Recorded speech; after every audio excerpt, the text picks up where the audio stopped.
Hello, this is Steve Gillmor, and this is the Gillmor Gang for Thursday, some day, and some month of some year. We're going to have a streamlined show today. We've got a special guest that I'm excited to have returned to the show, Brett Slatkin. Welcome. Hey, thanks for having me. Thanks for showing up. Yeah. And we'll get to what your situation is at the moment with PubSubHubbub or Push. Do you call it Push, or is that just somebody else? I think people can call it Push if they want to say it out loud. I usually call it PubSubHubbub or just Hubbub for short. Yeah. Okay. And the infamous Robert Scoble. Welcome, Robert. What's up?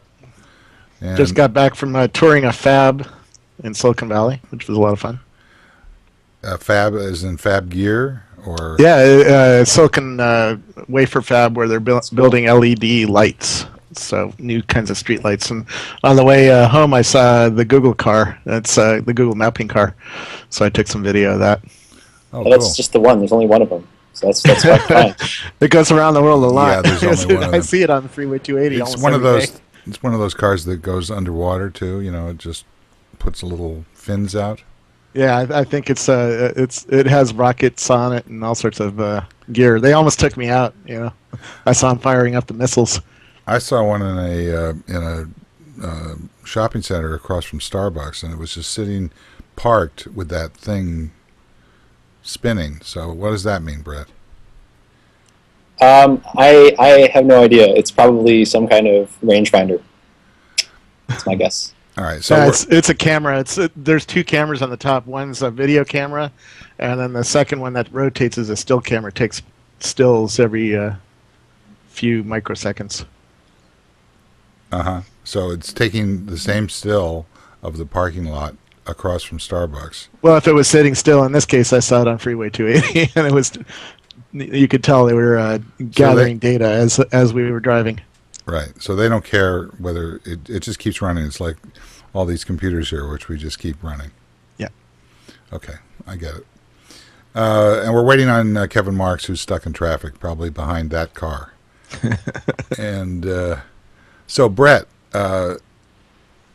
first of all, before we get to you, let's congratulate your competition, Dave Weiner, who's now an assistant professor of whatever at NYU. Yeah. That's a really big step for him. So he's been making a lot of trips to New York. Looks like that's why.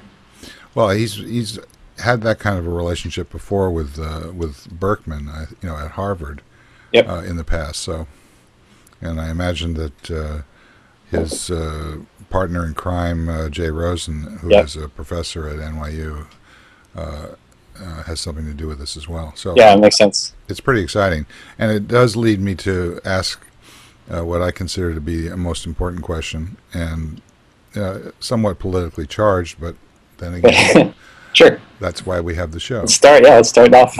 So, who needs RSS Cloud? That's a good question. I mean, there's a lot of different ways to approach this question. The first way would be talking about diversity and competition. So it's good for there to be competing standards for the sake of a dialogue. So I think it's good that it exists at all so we can actually compare and contrast all the options. Mm-hmm. So everybody kind of needs it to exist in the ecosystem so that we can find the right solution. But in terms of going forward, I'm feeling pretty confident with the level of traction that PubSubHubbub has gained so far. And I think that it's been very interesting to see, especially over the holiday. I don't know how much you've been tracking this, but some of the work that Dave's been doing he's come across a couple of realizations that hadn't really occurred to him before. And it seems like he's actually a fan of fat pings after all, which is really cool. So, You want to explain what fat pings are? Yeah, so basically the fundamental difference between light pinging protocols and fat pinging protocols. So light pinging protocols include RSS Cloud and SUP. Also includes the old XML RPC pinging protocol. And then there are fat pinging protocols like Hubbub and XMPP, Jabber, PubSub. The fundamental difference is that with a light pinging protocol, every time an update happens, the only information shared is, hey, something at this URL has updated. and all that's distributed is the fact that that URL has changed. So that's light pinging. With fat pinging, the actual content of what's changed is delivered to the subscribers, to the people who are interested in updates. So it's a fundamentally different model, because with light pinging, after you've subscribed to something and you get a light ping, you need to go back and actually fetch the content and then see what's up. With a fat ping, you immediately receive the content and you don't have to do anything. You just start processing it or integrating it into your UI or doing analysis on it, whatever. So that's the difference. And the specific thing I was referring to was a comment that Dave had on his blog the day after Christmas about CloudPipe and some experience. So CloudPipe is something he's been working on, and some of his experience related to CloudPipe. And so it's just really interesting because he came around to fat pinging, and his proposal for the future of real-time protocols to the client includes fat pinging. So it seems like the disagreement and kind of arguments back and forth over the technical details of light pinging versus fat pinging are kind of over, because it seems like Dave definitely sees why fat pinging is necessary. So it took a lot of dialogue to get there, but it's really great that this has kind of been the outcome. Okay, so there's sort of a convergence or a unanimity of approach. Exactly. At that point, what do we need RSS Cloud for? Well, I don't know. I think that remains to be seen. I don't really know. It's a good, it's a good reference point to benchmark other standards against. So that's again still useful. But I think that if you are doing work now on your service to integrate real-time data into whatever feeds or whatever publishing or whatever subscribing you want to do, I really think that going with PubSubHubbub or going with XMPP is the right way to go forward. And the advantages of that approach to RSS Cloud are? Basically, it's the benefits of fat pinging over light pinging. Fat pinging significantly reduces the load on publishers, and it makes the whole process a lot more efficient, and it reduces latency. So in terms of scaling to the size of the web, that's what you need fat pinging in order to do that properly. Light pinging has a kind of negative effect overall, where it causes the thundering herd, which is the problem that we had back in the beginning of feeds on the web, where every time someone updates, their server gets overloaded with people checking to see if anything's new. So if Dave is supporting it conceptually, does that mean that he will support it actually? And if so, then what do we need RSS Cloud for? So I'm not sure about that. I think I'm not sure about how Dave feels about that, and I think that it'd be useful to have some more conversations with Dave about his understanding of what's next. I do see some changes in his language to promoting the concept of real-time RSS as a generic term. So that's also a nice indicator of how he's feeling. But I don't know. You'll have to ask Dave. I don't want to claim to know what Dave's thinking or how he approaches problems. It's not really. Well, first of all, I can't ask Dave. He's blocked me in just about every direction that he possibly can. And since I wrote my post in May about RSS being dead, he's taken it very personally. And so, he's of course welcome to come on the show, but I'm sure that he will never agree to do that. So, begging that, I have to have to talk to people who are competing with him in order to understand what they think is the value proposition. I mean, you're not shy. It's like we've seen with the late night wars that Conan O'Brien doesn't appear to be shy. I thought his comment last night about saying to all the kids out there that kids, you can do anything you want as long as Jay Leno doesn't want to do it too. Right. Yeah. So can you do anything you want, kid? As long as Dave Weiner doesn't want to do it too? Well, I think that it doesn't. I think that's not really what matters at this point. What matters are the people who are participating in it and the companies that are making forward progress. So, one of the things that's been really exciting between the last time we talked and now is all the companies that have gone on board with PubSubHubbub and a lot of the kind of promotional work that a lot of people have done in the community to get this to catch on. So I can just go through a list real quick of people who are subscribing and publishing now that weren't before. So ClickSet. One of the reasons that I've streamlined the show today is so that we can have plenty of time to drill down on this, because I think this is the beginning of something very important, not necessarily the be all and end all of it. Right. So I guess so we can drill down in a minute, but I guess the fundamental question is, I think that I don't think there's any need to put pressure on Dave to come around to anything. He's a smart guy. He's coming to the same conclusion on his own, and he's listening and reading all the same material we are. So I'm hopeful that we'll be able to eventually resolve all these issues, and it's just a matter of time. So that's basically all there is. And my recommendation for you, Steve, is maybe you could enroll in his class or something. Maybe that would be one way to go and say hi. Build a bridge again. I'm not sure how that works. The last time that I was in class, I had to pay something like I don't know, probably half of what it costs now to get into the school. I mean, you can audit, but I think you still have to pay, right? They only have to pay if they catch you. That's what I've heard about school. So okay, that's a good point. So is that true with Google as well? I can just come down to like Scoble does to campus and just we have a collegiate atmosphere, but it's actually not school. It's a little different. Yeah.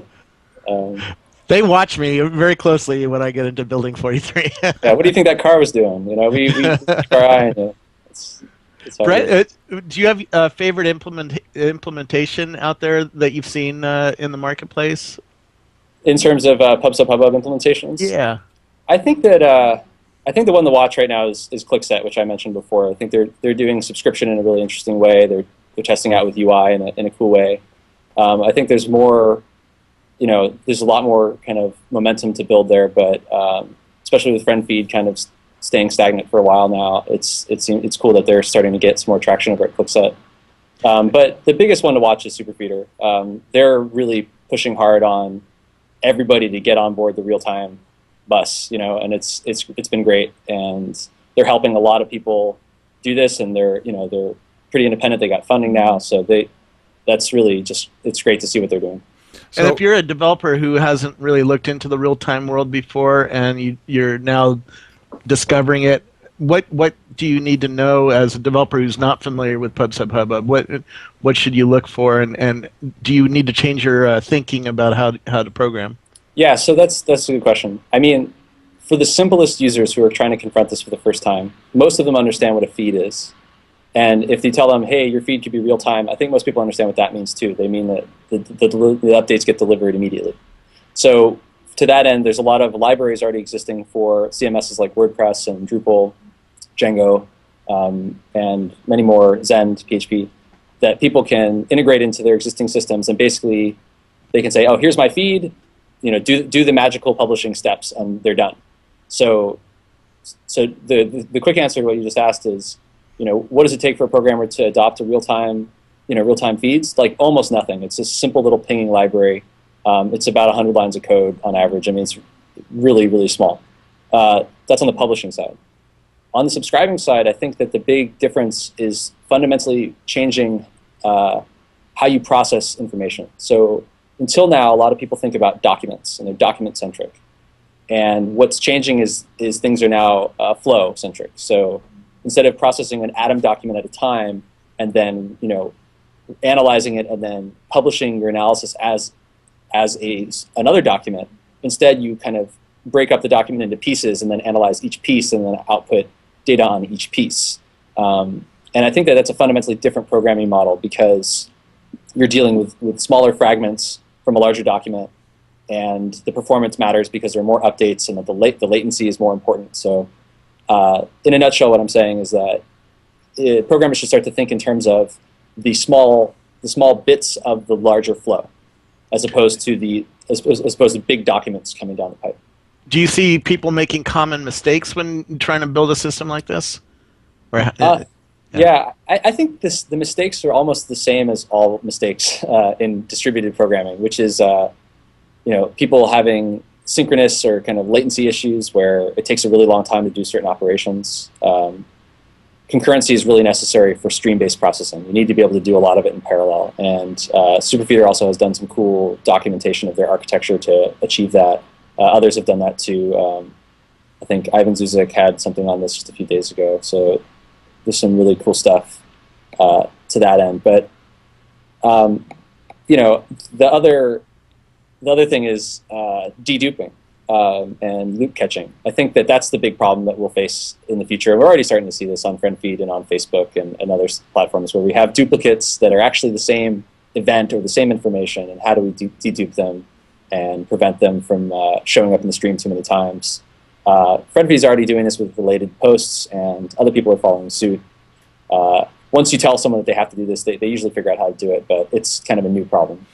Let's just for a second, I want to come back to the sort of programmer side in a second, but let's talk about the people out there who are using these technologies.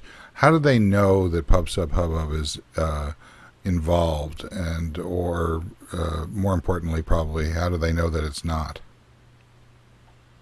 So you're saying, how's the word spread? Well, not the word so much. It's just you know, from the user perspective, this is ideally transparent. They're not aware of what's going on here. But you know, if you look at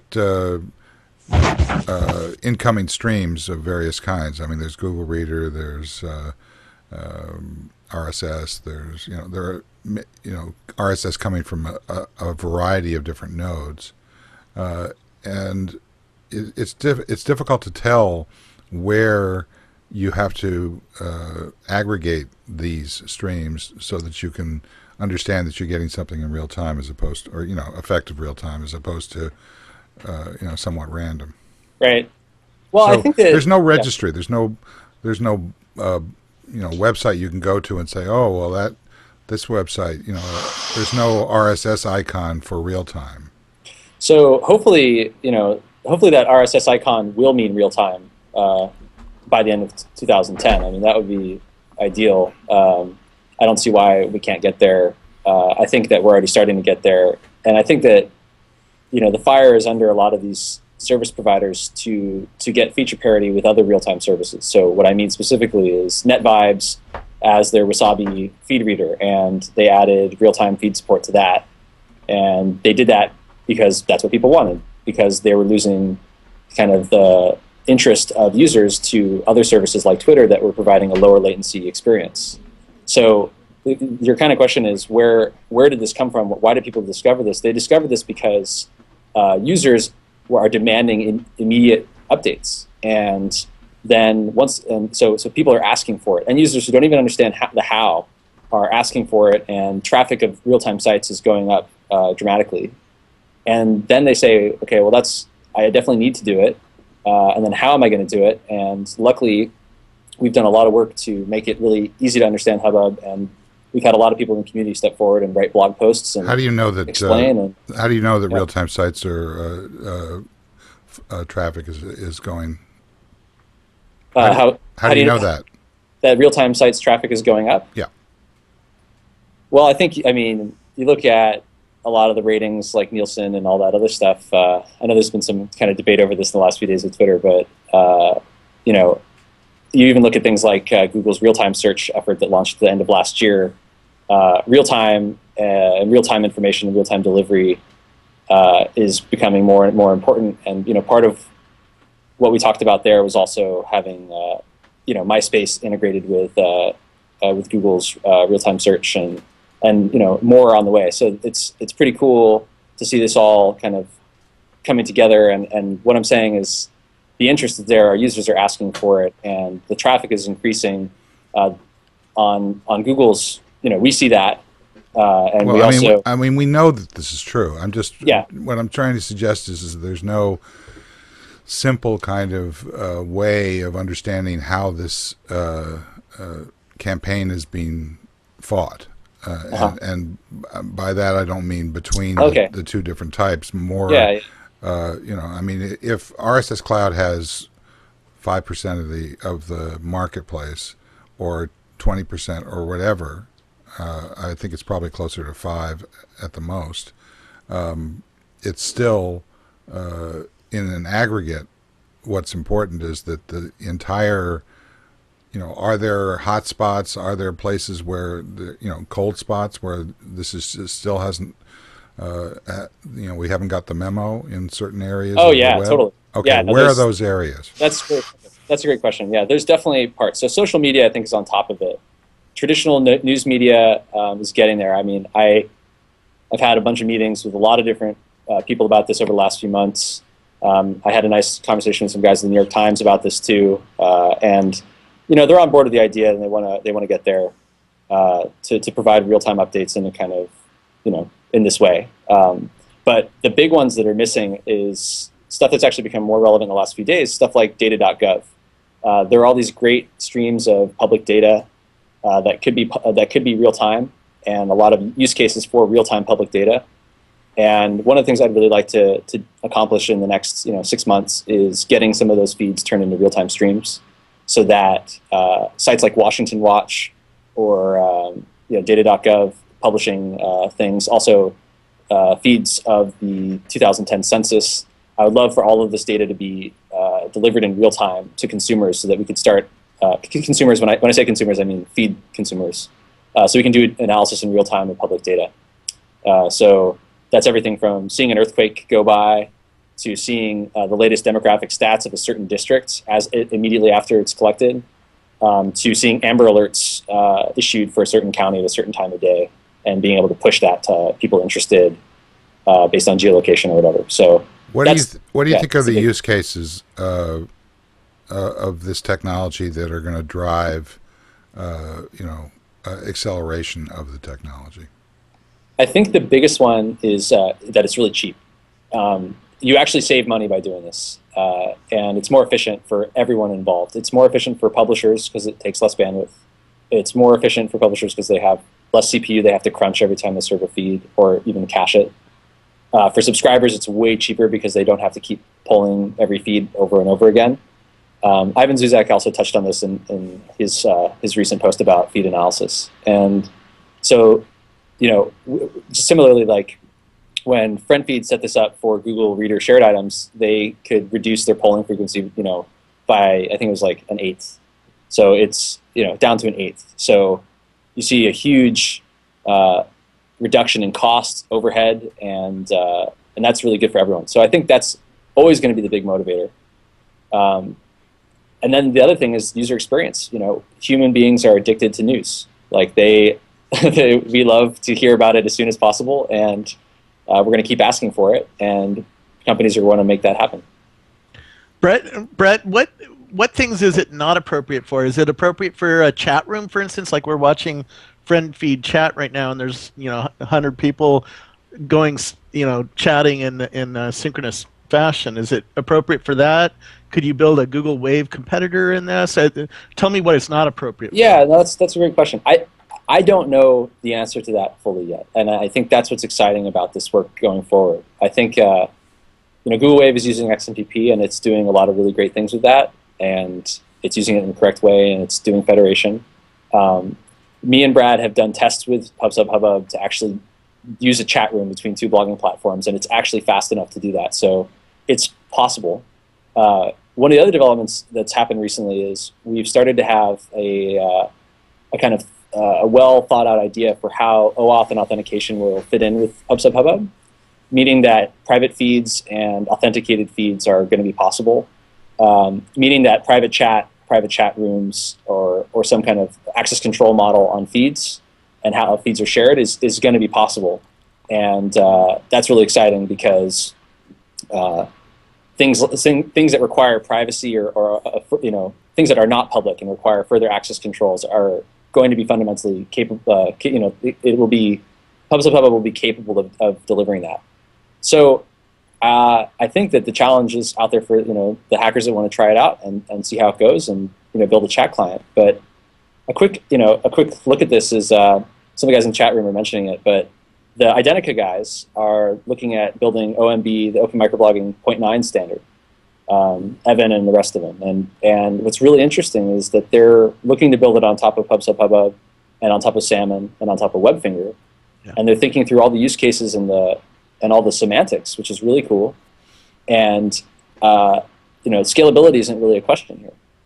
And they're looking for low latency and federation, and that's what they're going to get. So I am, I look to them to see how they'll use it and how fast it'll go. But I think that it's solid for a lot of the foundation of real-time infrastructure, and I have yet to see a big problem, things it can't do. I think that the only one that really comes up the top of my head is video, streaming video. You can't really stream video over it just yet, but I have heard. But you could stream the notification. Like I just posted a YouTube video, and as soon as that gets done compiling it, you could tell the world, hey, that's like podcasting, right? Yeah. But to actually like push what? the frames over Hubbub, that's an interesting use case. And What did you say? hopefully It we'll was get like to explore that. podcasting? Did you say that? Sorry, Steve, I can't hear you. Yeah, I couldn't hear you. That's what I'm asking you. Oh, What did you say? sorry. It's like, and then you said something. Oh, I said it's like podcasting. If you put the enclosure of it's like, hey, I posted a video. Here's where the video is. Yeah. That's In what I'm fact, saying. is YouTube using PubSubHubbub to talk to Twitter? Because as soon as my YouTube videos are done now, it tells my Twitter that, hey, this thing's ready, and here's the URL for it. They have a separate integration, but we're working with those guys to figure out the right way forward. The other thing. Hang on a second. Go I ahead. want to follow up on that, but I want to welcome Kevin Marks. Hi, Kevin. Hi there, nice to see you. Sorry I'm late.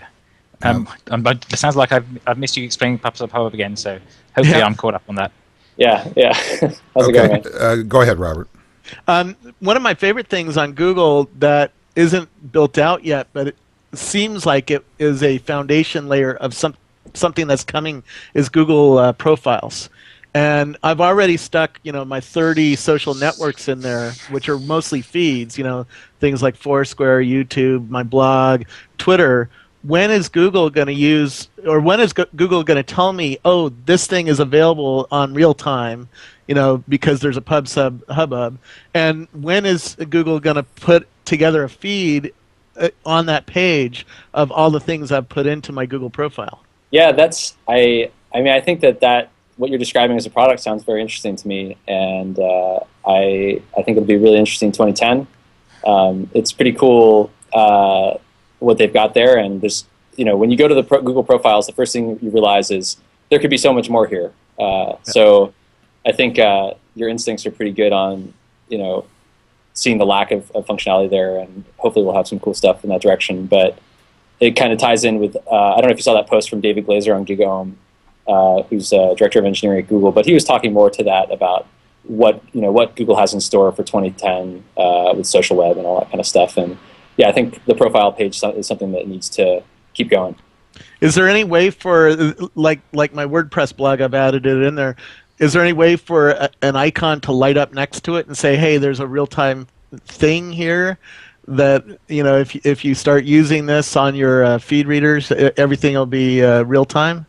Yeah, so what you're asking about is discovery, and discovery is very straightforward with stuff like PubSubHubbub, and what you described can be done pretty easily today by anybody. If you use the Social Graph API, I can get all of the different services you provide. I can find the feeds that are related to them through feed auto discovery, and then I can do hub discovery to see if there's actual hub available. So you could build that. I can send that along to the team, or I'm sure you'll see them next time before I will. But the other thing is totally possible today. On Google Reader, I haven't kept my Google Reader up to date, so I have 1,000 or 1,500 feeds in there that are mostly old style RSS feeds. Can Google Reader write code to automatically use those to find the new PubSubHubbubs that are being built out as they get that's exactly the way it has to work, and that's the right way to implement a feed reading system. So if you're subscribing to feeds and you notice that the feed suddenly has a hub, then you should subscribe to real-time updates from that feed. And that's what FriendFeed does, and that's what Google Reader should do, and that's, I think, what NetVibes Wasabi does as well. LazyFeed also does. ClickSet, I imagine, does that too. So that's best practice. This is reminiscent of the push that we tried to make regarding full-text feeds back in the early days of RSS. Basically by intimidating people into producing full text as a way of being able to accelerate to RSS adoption. Don't we need something like that now, this is kind of going back to what I was asking before, some sort of way of being able to point out the people who aren't supporting that on their blogs or on their the blogging infrastructure that they're using? Yeah, I mean, I really like your suggestion, and I think that maybe we should send an email to the PubSubHubbub mailing list about this, which is, hey guys, like, let's start to find and identify the low-hanging fruit, right? So what are the top 100,000 sites that could be real-time enabled that aren't today? And then to go ask them, hey, what can we do to help you get on board? Yeah, like a badge or something that was on the site so that people could just, this. Yeah, that's a great idea. We should definitely do that. Kevin? No, that makes sense to me. I think bringing that into Reader is a really good idea. And if you can get the Reader team to do that, that'd be good, because now they're lagging because everyone else is doing it already. ClickSet and friend feed and so on are already putting it in real time. We're sitting on the PubSubHubbub. So, does Reader currently output PubSubHubbub? I thought it did when you shared. Is that true, or did I? No, it is that on your outputs on sharing. Yeah. Just doesn't read it. It does not read it. It's being a good citizen, it's publishing, but not reading yet. All right, so let's just, for the terminally dumb like me, would you please explain what you're talking about? Me? No, not you, Kevin. I never understand what you're talking about. Yeah, I can have a go. So, at the moment with Reader, you have all these little share buttons at the bottom, and that generates your own feed of updates. And that feed of updates is PubSubHubbub enabled, so that goes straight into friend feed automatically without the friend feed having to poll it. Got it. That's already working. Yes, it works very well. If I Yeah. share something to my feed, it shows up on friend feed pretty much instantaneously. And people use that for Twitter sharing too. So like Louis Gray has his old share items Twitter feed, and he uses a bridge from Google Reader to Twitter to do that, which uses PubSubHubbub. So it receives the PubSubHubbub events and then republishes it on Twitter. Okay, so that's that. Now the other thing. So the other thing is Reader currently uses a polling model. So it checks the feeds every so often and updates it then. It doesn't use PubSubHubbub on the input side, which means there's some delay before Reader gets updated. Okay, and what has to happen for that to... don't you have some sort of cachet over there at Google? I harass a lot of people. Yeah, that's my my title, and Chief harasser. So what? Yeah, chief harassment. So we've been we're making progress towards these goals, definitely. So well, what do you have to do? We'll Stand up and yell sometime across the room, or I mean, what do you have to do? I usually show up with a water gun. That's usually most effective. How's that going for you? It doesn't seem to be going well. Yeah, better attract bees with honey, I guess. I don't know. It's been really cool to see the internal change within Google and outside of Google with regards to PubSubHubbub. So when we started this, we would talk to Evan from Identica. I had a conversation with Evan from Identica in February of 2009. And I was like, Evan, check it out. We can compose open microblogging from these smaller pieces. And at that point, he was just like, hey, we got to get somewhere. So I think his focus was right on. And he really legitimized the idea of having a distributed system. But Brett? Go ahead. I was just going to ask about mobile devices. Before we do that, Okay. I want him to finish the thought. And So the end of the thought is, and then now Evan is just basically completely come around. They're like, hey guys, you know what? Composable services is the way to go. We've legitimized the idea, and open microblogging 0.9 is going to be based on it. So, people basically coming out of left field and saying, hey, I've done all this reading, and I found Hubbub, and that's the way to go. And I've seen the exact same thing inside of Google, where the team's like, we've looked at all the solutions, and I got an email from the team in.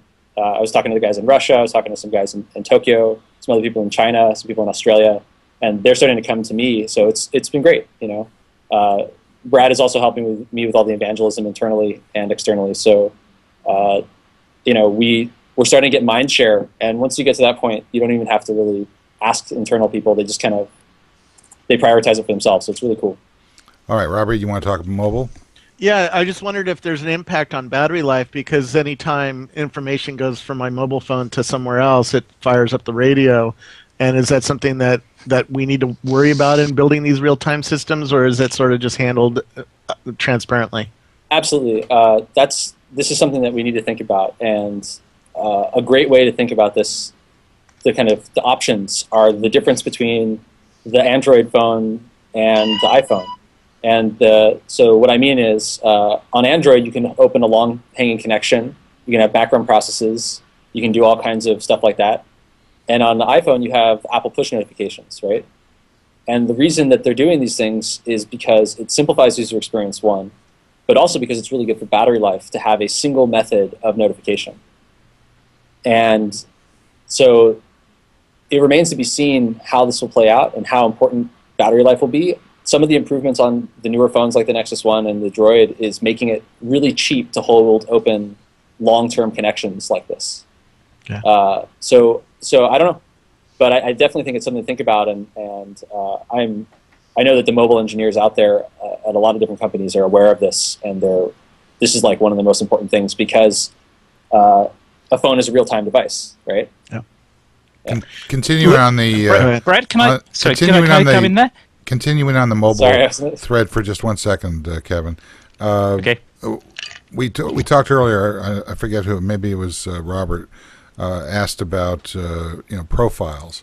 Yeah. I haven't really cared one whit about profiles, Google profiles, until I started to unpack and play around with the Nexus 1, and all of a sudden, there's actually a rationale for using the contacts, for example.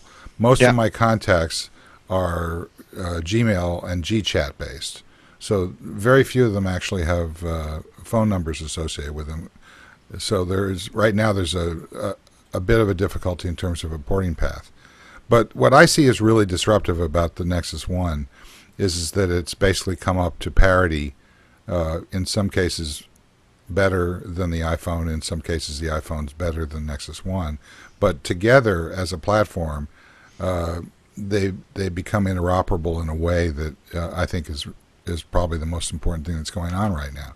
Yeah. So basically what I'm asking here is there some way that this hubbub, if you look at it as a platform, as a signaling mechanism, is there some way that it can be instantiated to allow synchronization across these different archives? Yeah, that's a great question. So I think that I would take that question the next step also, and it's not just interoperability based on the provider, but interoperability, like transporting your stuff, like data liberation. So an example of this is on the Nexus 1. I think there's now latest builds. They have Facebook application, and the Facebook application is actually a first-class citizen in terms of its account integration, and they have a whole framework built so you can actually use something besides a Google account for managing contacts. So part of the kind of general social strategy that Google has, in the last year and this year too, is embracing open standards still, so people can move in and out and have different providers for data.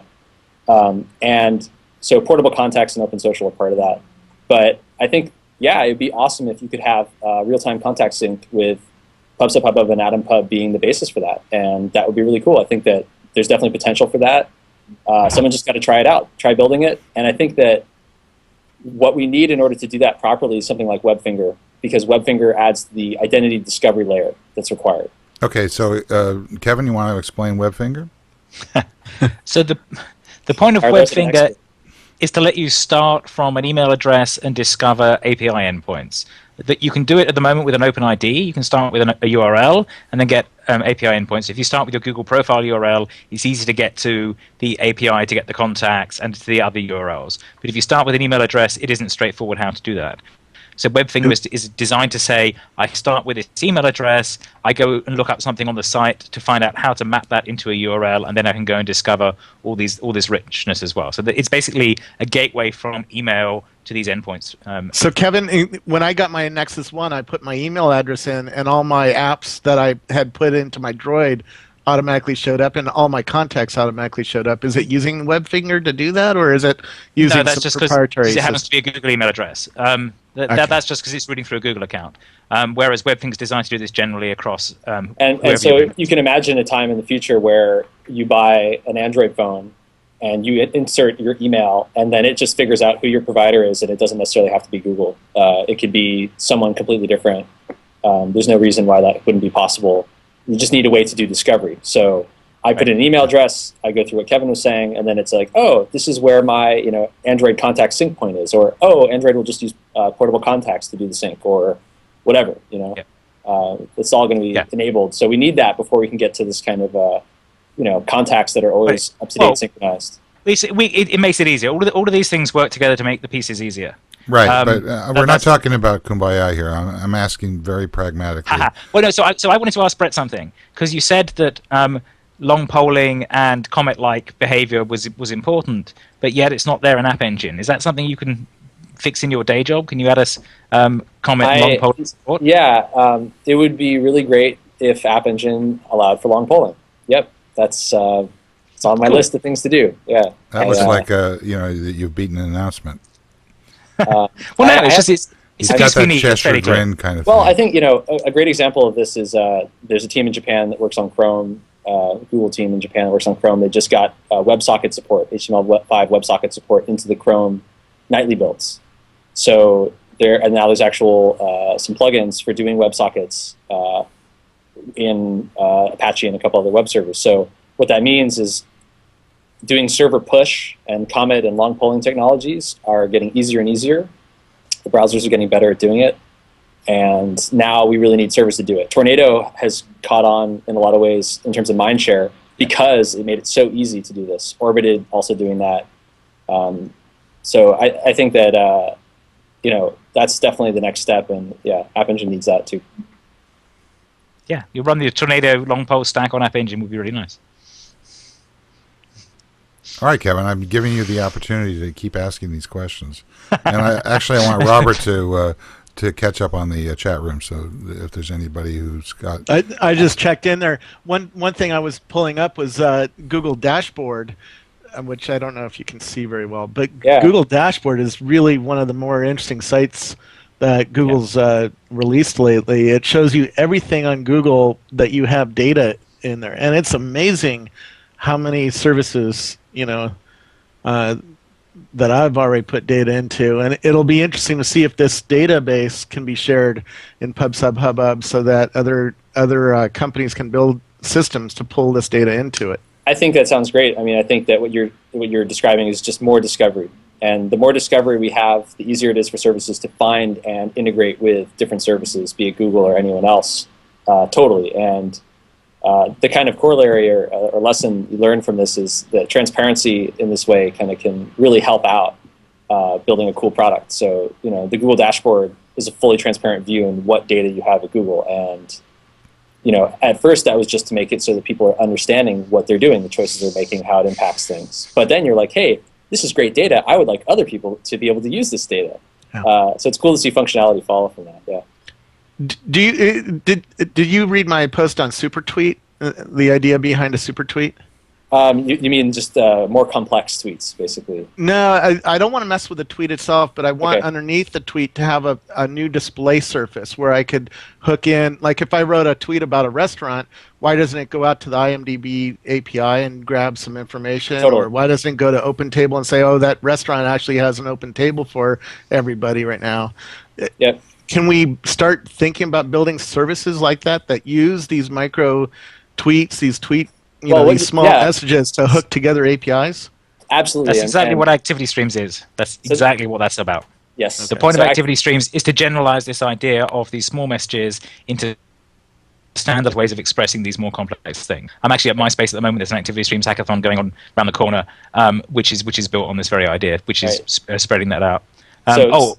Actually, while I'm plugging events, there's also Status Camp tomorrow, which is the Status.net guys have got a day-long camp in San Francisco tomorrow. Where is that? Where can we learn information? Is Evan in the chat room? Is Google Status Camp? Is Evan in the chat room? SF. It's not Google. It's where is it? It's at 615 Sansom Street tomorrow in San Francisco. All day. Yeah. All day. You coming to that, Brett? Yeah, I'll probably stop by at some point. Yeah. But the thing The thing today is at MySpace HQ, 65 2nd Street.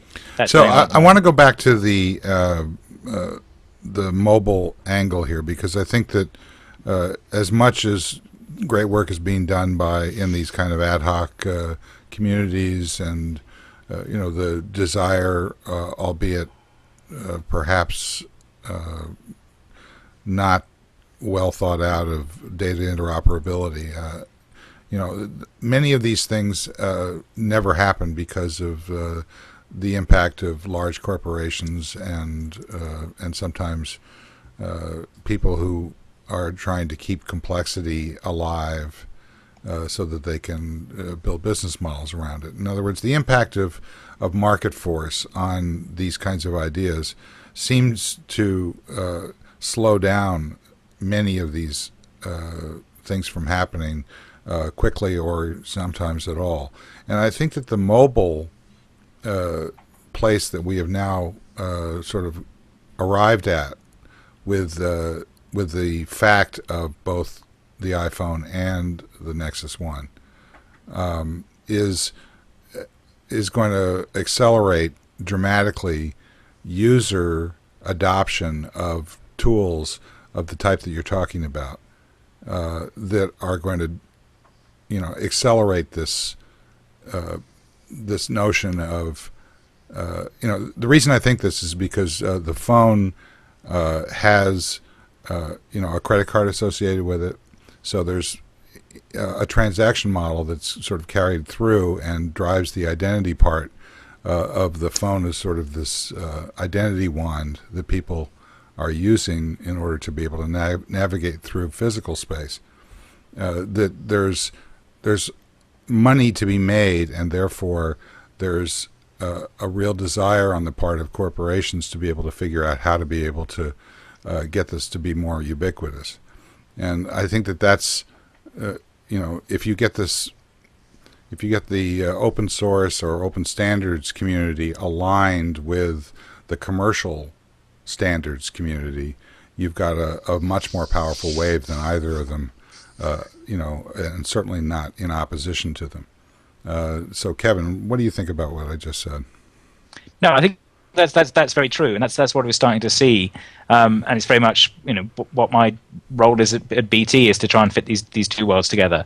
What we're starting to see is that the phone operators are losing the stranglehold over the device. That's one important part. Before, you always had to go for the operators. That's basically what stopped the Sidekick shipping their app store 6 years ago. Or they shipped it, but it wasn't very successful because of the constraints there. What we're able to see now is that we have the ability to use the web on these devices. So I can run the same website on my Android, on my iPhone, on my Pre, and have it do geolocation and clever stuff because there's stuff there. What's the Pre? It's this Palm thing. You heard of them? Who cares? Go on. They've still Palm still has a huge market share. Yeah, right. Where's your Nokia? You're not waving that around, are you? I have a Nokia. So. I rest my case. Go on. Again, but so there's stuff we can do with these shiny new phones that works. There's stuff we can do with sort of legacy phones too. Part of what we do at Ribbit is make sure you can bridge stuff back and forth and it'll work on either. So you can route stuff over SMS or you can route it over the web and make the same things work. That's abstracting that stuff out so the developers can do it as part of the point. But just the driver of you've got this new Nexus or you've got an old phone that you suddenly realize you can do a lot of stuff with, and you're immediately faced with, how do I get all the data that's on some other device over to this one so that I can actually use it? Right. It's not a political question. It's it's extremely tactical. It's a functionality question. Yeah. Yeah, that's true. I mean, I signed on to Scoble, and Dave Weiner were promoting Mark Hendrickson's app. What's it called? Plancast. So I signed on to it, and I thought about not clicking for either of the OpenID solutions, but it was the easiest way to actually sign in to the product. So I clicked on the Facebook OAuth connection or whatever that is, and it went out and found and presented me with a page of quote friends on on Facebook, which of course is ridiculous because I've said yes to everybody who's asked me anything for 2 years, or at least until about a year ago. So it's a sort of a random assortment of people that I was in. So I went through and I selected about 30 people, and that became my address book. It's completely random. So if I don't even know if I went and clicked on Twitter again and signed in a different way, would it pick up my Twitter book? This is like is there a Twitter book? Yeah, there is. At least in Plantcast. Yeah. So what I'm saying is that this is not a theoretical kind of open standards discussion here. This is about how do I get this thing to work? The good thing. How do I find the information so that I can literally know how to go back one? It took me half an hour to figure out that the little back arrow was basically the only way that you navigate with the Nexus. Well, not only that, Steve, the systems aren't hooked together. For instance, in Facebook, I've already put my phone number in there and my email and whatnot. And then when I go to Foursquare, I had to re-enter that same information. And now that I have on Foursquare as well, they're not hooked up. They're not federating. Right. They're not checking. So, like, the way to think about this. We're just starting to see that now. Yeah. But the thing is, there's just this, when I signed the pre-app, I did the same thing. I put in my Google account, my Facebook account, and it populated the address book with the people from both, which is really useful because it saved me having to re-enter them, as opposed to having to do that by hand on the phones before. Brett, you're saying the way we have to think about it is what? Well, I think we had to re-enter everything. Sorry, Brett. No, it's all good.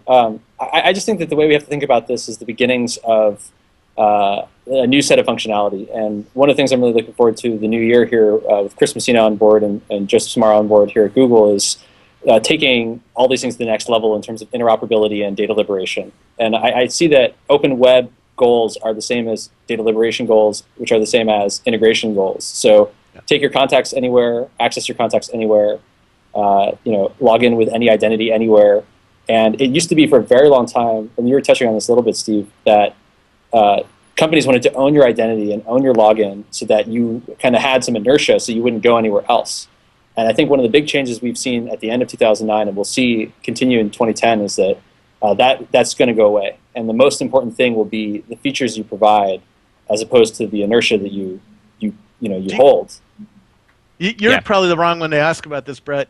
Probably Marissa Mayer or something. But Seismic just bought Ping FM to get a piece of this, right? Now I can use Ping FM to send status messages everywhere, right? To Yahoo's status thing, to LinkedIn, to Facebook, and everything. Do you think Google's going to buy Ping FM? Well, buy Seismic to get Ping FM and build that as another brick in this new Google system that obviously is going to evolve this year? This reminds me of the saying, this is way above my pay grade. I can't comment, but I will say that I think that them buying Ping FM definitely highlights their strategy of interop, which is cool. Right. So the good thing will be that if the Ping FM can feed into these other open APIs as well, which it already does for several of them, that gives us another way of connecting the pieces together. The Ping FM was basically doing by hand the integration thing that we're trying to do as a protocol in general here. Yeah, we're trying to standardize. So they, in the same way that FriendFeed wrote an adapter to read every feed, Ping FM wrote an adapter to post to every input.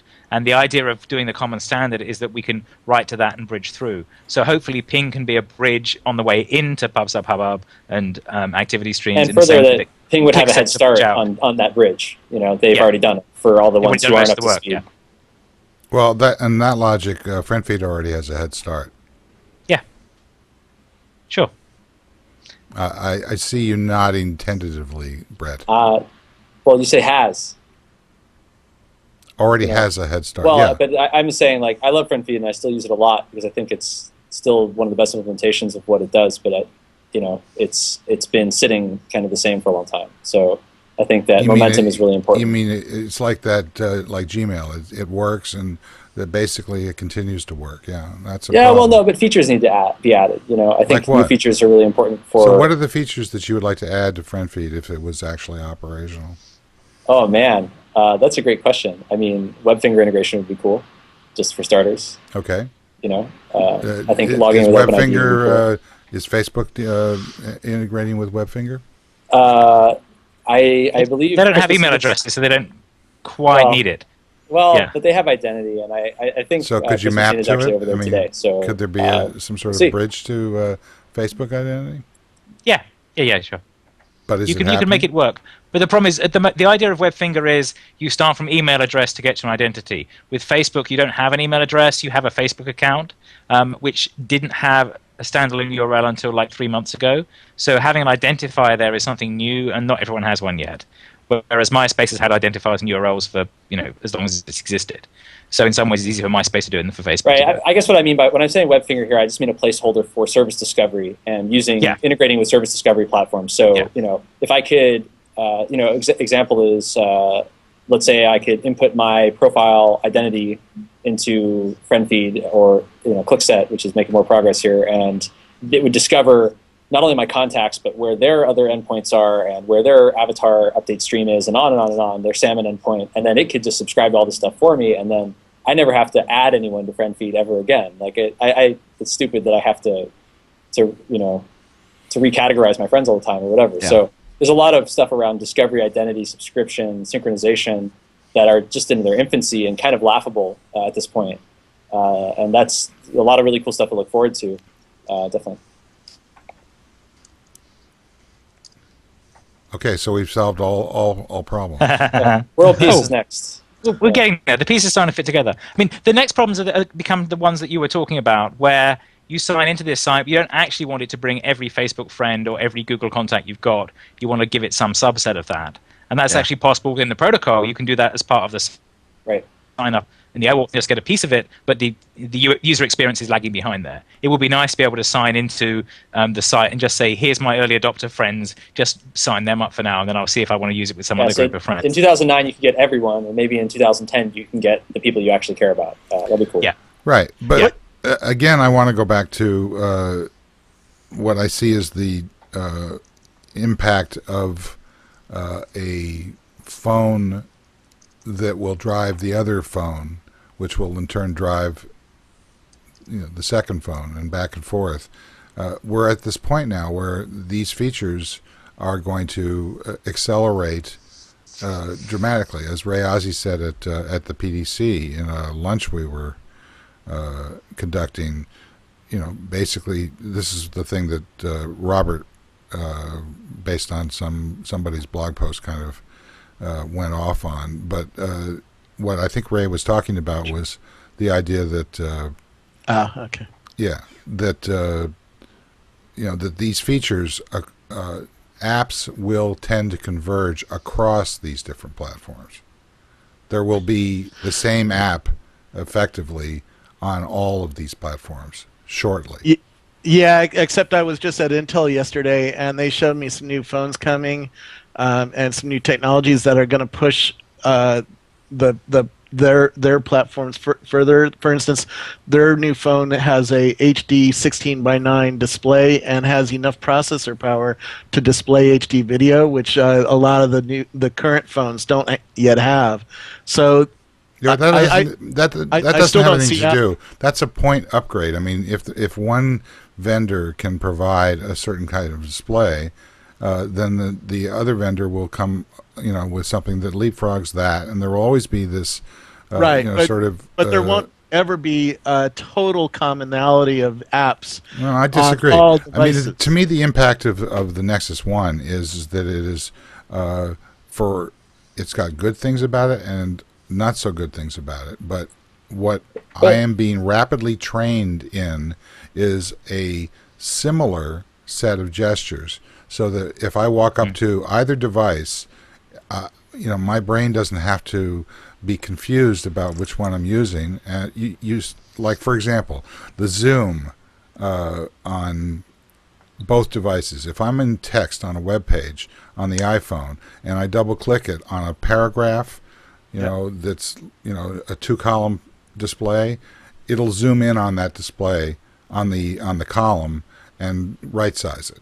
Right, on the iPhone, I can't do multi-touch on the Google Nexus. Exactly. So there's still let me make my point, Robert. Let me make my point. But there's a different part of it too. Let me just make the one point, which is on the Nexus, that double click also works in the same way. So what I do is I stop doing the pinch. Do you see what I'm saying? There's going to be a language that's cross-platform that's going to be much more powerful than the iterative changes and feature creep on the part of each individual device.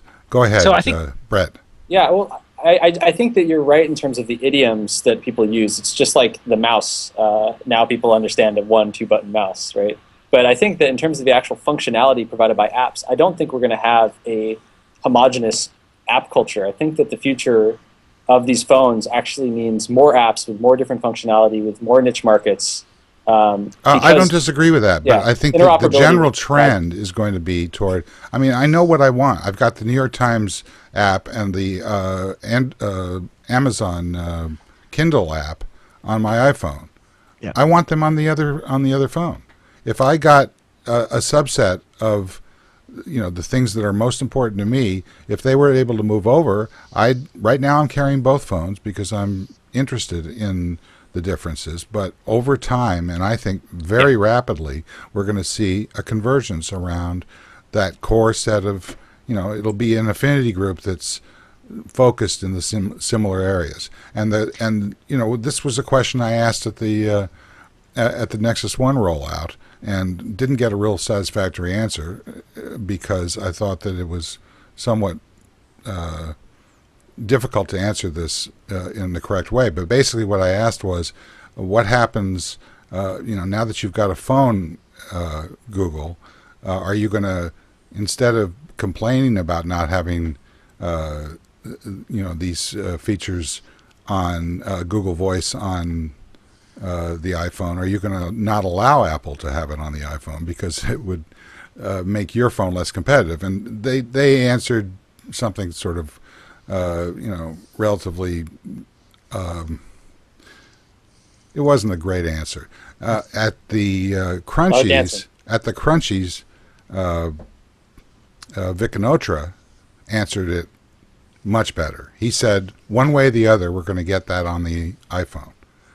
That is what's going to happen here. It's not going to be acceptable for major vendors to be able to go with proprietary plays in the face of this evolution. yeah.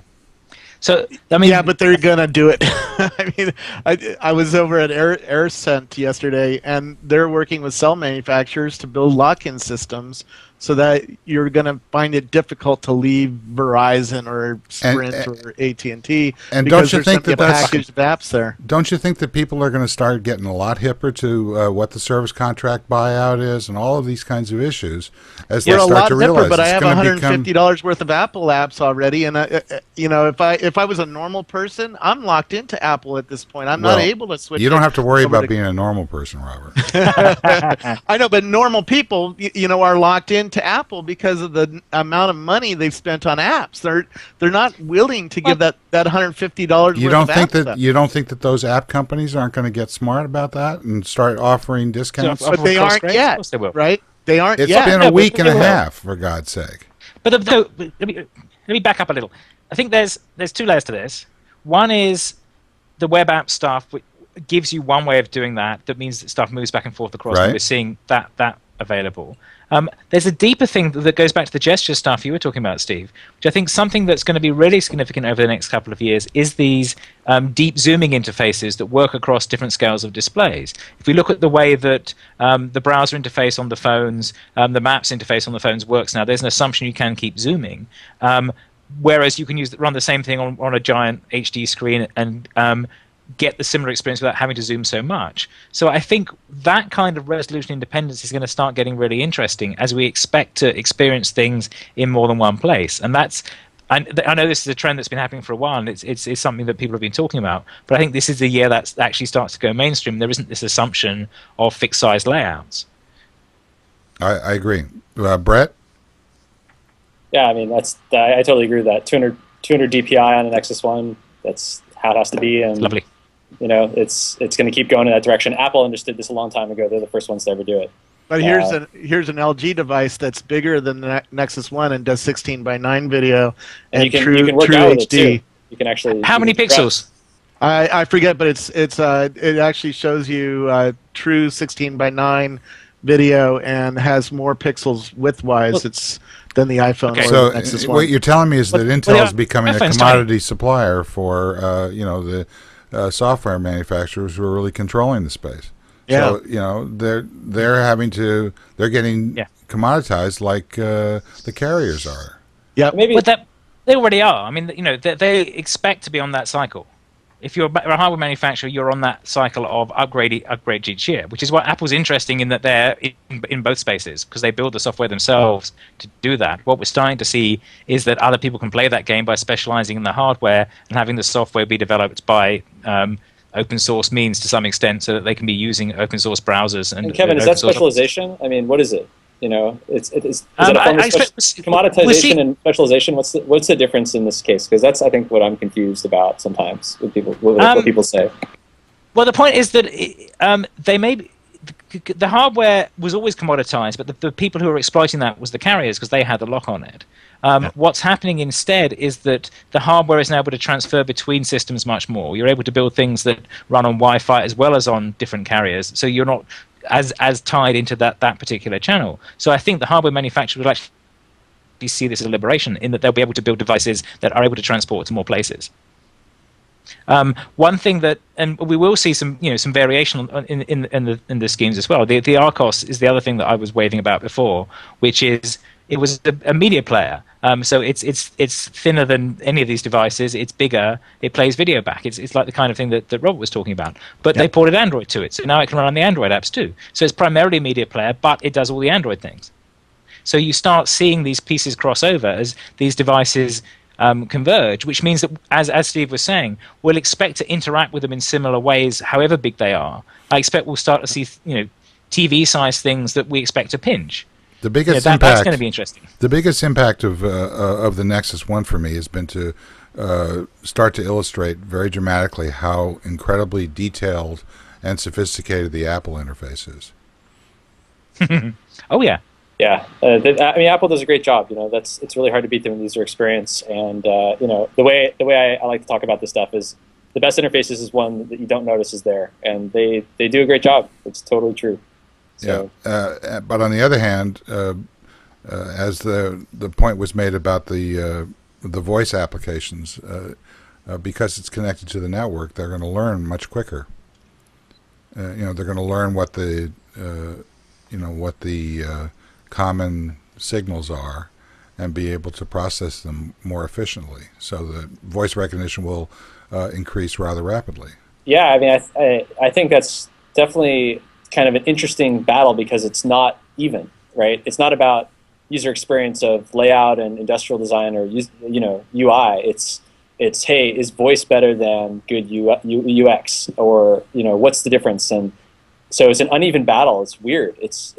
That's I think kind of the wild card here, because it's not like, hey, company X got the best UI designers and company Y got the best UI designers, and let's see a head-to-head battle, and there's only one Jonathan Ive, so God knows, Instead, we're kind of seeing every company do what they do best with specialization, and then see what the users decide on. Well, I think they're converging. I mean, the purchase of, what was it, Quadra or some ad network by Apple. I think Quattro. Yeah, that's a very strong signal that Apple is getting into the streaming business as opposed to this enclosure-based model, which downloading is.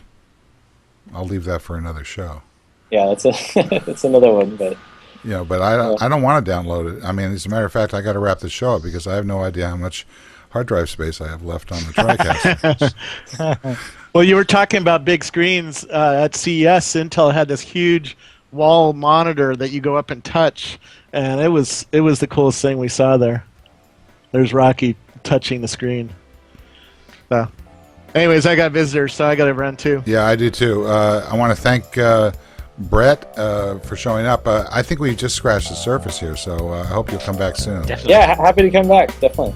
Okay. More to talk about. And Kevin, thank you. Robert, thank you. Thanks. This is Steve Gillmor. This has been the Gillmor Gang. I want to thank everybody who showed up, and especially those who didn't. See you again next time. Bye-bye.